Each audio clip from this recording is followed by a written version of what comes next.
again, I dislike CM Punk so much more than the next guy when it comes to wrestling fandom. I've never been a fan from the beginning. I said earlier, I'm an AEW guy, and what happened in AEW, I fully blame on Punk. Me and Robert can disagree on that, but I've never enjoyed this version of CM Punk in whatever promotion he's been in. And yet, that promo with him and Drew McIntyre and Seth Rollins was perfect. It was perfect. Robert, do you want to describe what happened there before we break it down? Well, yeah, just in a general sense, we finally know what role CM Punk is going to have at WrestleMania 40. He's injured towards triceps. He's going to be on the guest. He's going to be with Pat McAfee and Michael Cole on commentary for the World Heavyweight Championship match. I was kind of hoping he's going to be. Yeah. I mean, as he should. 500,000 additional viewers tuned in to see CM Punk segment. That's just raw facts on Raw. That's indisputable.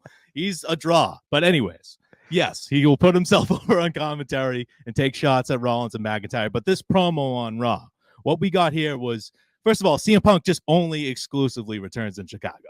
So he just, the 5th time in 2 years he's returned in Chicago, got a huge ovation. And he's just talking about the injury, and Drew McIntyre interrupts. And do you get the impression that these two guys legitimately hate each other in real life? Because I think all three of these guys, I don't think Drew McIntyre and Seth Rollins dislike each other. I think they all hate CM Punk, and he's well earned with his reputation, but it bleeds into the promo. It makes it feel more alive. It makes it feel more real, like the Attitude Era feel that I'm talking about with The Rock. We got it in this segment too. Drew McIntyre interrupts. He's wearing this CM Punk RIP WrestleMania t-shirt. Punk says, I never had to have another man's name on my shirt to sell it, which is wrong because he's had the Big Show's name on his shirt, and he said, I'm a Paul Heyman guy, so I will take shots at CM Punk when necessary. That was a bold-faced lie by the Second City Saint. But yes.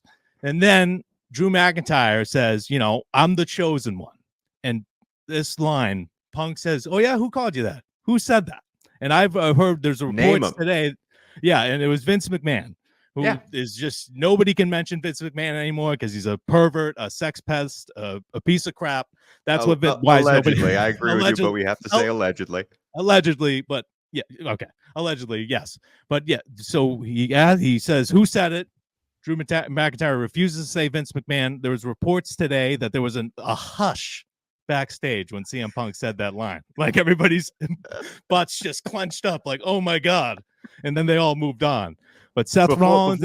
Before you keep going into when Seth came out, I have to say, in the Merriam-Webster dictionary, if you have to look up the term wry smile, that's the smile Drew McIntyre gave after he said, who called you that? It was perfect. I thought Drew handled that very well. Of course, he could have probably said something. I'm sure he had a million things he could have said in that moment, but stayed off because they know it's a subject they're not supposed to talk about. But that wry smile he gave CM Punk said it all. And by the way, we're talking about how CM Punk dove into all these things he's talking about Drew. Drew got some shots in on CM Punk that I thought were well earned and well done. The first one was he's talking about how he's straight edge. He doesn't drink, he doesn't smoke, and yet he spends all his time in rehab. I thought that was primo. So keep going. Well, yeah, and then you see, like I will call out CM Punk because I am a huge fan of his. Then you see him get sensitive in that moment. And then Seth Rollins, he goes, I've sacrificed, I've paid the price of being a professional wrestler. That's him being sensitive of his injury history. So we'll see. Let's enjoy the CM Punk before his inevitable meltdown in 6 months anyways. But this promo here was electric. Seth Rollins interrupts. He absolutely hates CM Punk. There's no denying that. They trade words. We learned that CM Punk's going to be the special guest referee. The brawl breaks out. Rollins hits the stomp. CM Punk's laughing in the entrance ramp. But that's the gist of it. What other moments did you think stood out to you? Because to me, it's the Vince McMahon line and the fact that was 100% improvised. Punk's been there for only a few months. To have the balls to say that just tells you what a jackass that guy must be on a daily basis. But I appreciate him for it because nobody else would say that on that show. And he did it because he doesn't care if he gets fired. He's been fired from everywhere he's ever been. By Vince McMahon. On his wedding day. The thing I took away from that is, and this has happened a lot with WWE recently, and I don't know if it's because of the regime change or not, but these three men in there You could tell when some of the lines were meant to be like, you have to hit this point, you have to hit this mark, yada yada. But that felt like an honest to goodness real conversation. There was no part of that felt scripted. Especially when Punk and Drew were going back at each other and sort of talking over each other, I really felt like that was real. And it's this is a little bit of a backstory. I moved out to Los Angeles to be an actor. And when I first came out here, they told me you got to take improv classes. And so I took a bunch of improv classes after taking 4 years of a professional acting training, as professional as that can be. Throw that in air quotes. But the thing that killed me in improv and that whole world of improv is when you're on stage with someone else and you're making it up on the fly, there is a ball of energy that you're playing with. And it's a game. You're passing that ball back and forth. And sometimes you take the ball and you do a trick with it. And you say, you hit the button of the joke and you may get the big laugh, but that ball needs to keep moving. And honest to goodness, in that moment between those two men and with Seth in there, that ball of energy kept moving. And you couldn't take your eyes off of it. There were some times where CM Punk stole the ball and started, pinning the going 1, 2, 3 with his left hand, as Seth was saying he couldn't be a referee because he was injured. CM Punk definitely wanted to be the star of the show. He wanted to be number one on the billboard, but I thought that ball of energy between the three of them was so well played. And I was fully invested the whole time. I really was. I loved it. Well, here's what I like with the theme of like Roman Reigns being overshadowed as the champion. I kind of feel the same about Seth Rollins, unless he's in the ring with CM Punk, because CM Punk, he hates him so much he brings out the best of him promo wise. He's not cackling and being a goof. He's serious. But Drew McIntyre has sold this title match, sold this rivalry. Punk's been on the shelf. He's barely been on the show. Drew McIntyre has been keeping this whole thing alive, and they need to give that man the title. I will be so pissed off if Seth Rollins wins at WrestleMania, unless they're doing a triple threat with Punk and Rollins and McIntyre sometime down the line. But I think McIntyre has to have his moment. We'll talk about that in the prediction show.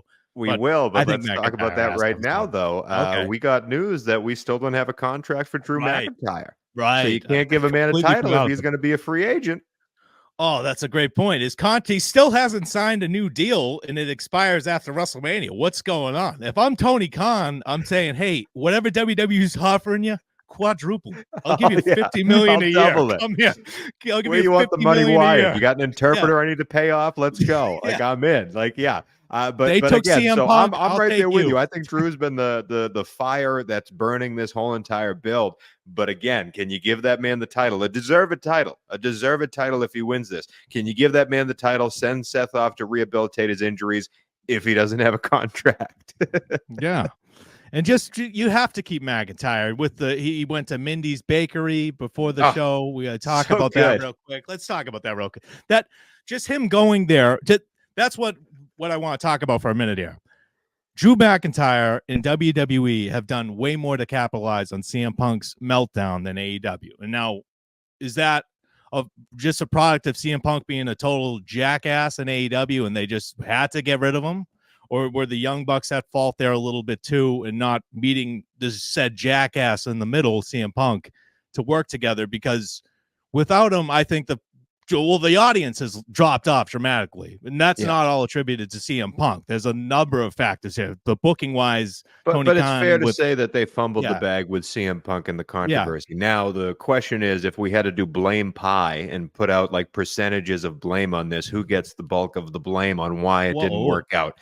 I think a big reason why they didn't go down that road and try to build off of this feud, a very real thing that happened, blood was shed between these men in what shouldn't have been, in a feud purposefully started by CM Punk during an interview live on YouTube with Tony Khan next to him. CM Punk stoked the flames of this and got bit in the ass because of it. What stopped it from building and what stopped it from becoming a wrestling storyline, to me, was legitimate lawyers got involved and legitimate, legalese, and we have to sign these papers and we have to do this and make these rules now and stuff. And that's what muddied the waters. I guarantee you, if Seth Rollins had his way, he would tell WWE, I never want to be in the same room as CM Punk.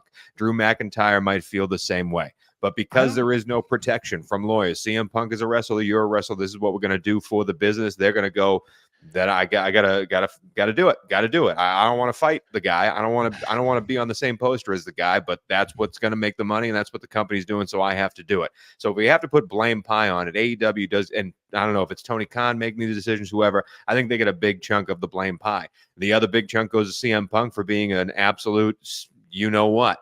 And then a small chunk of it, we don't know what the Young Bucks and Kenny Omega wanted to or not wanted to do when it came to working with CM Punk. So they're going to get an unknown chunk of blame pie. But to me, that's the smallest amount. That's just my looking into things. Well, yeah, but here's what I have a different opinion, obviously, but we won't get yelled at each other here.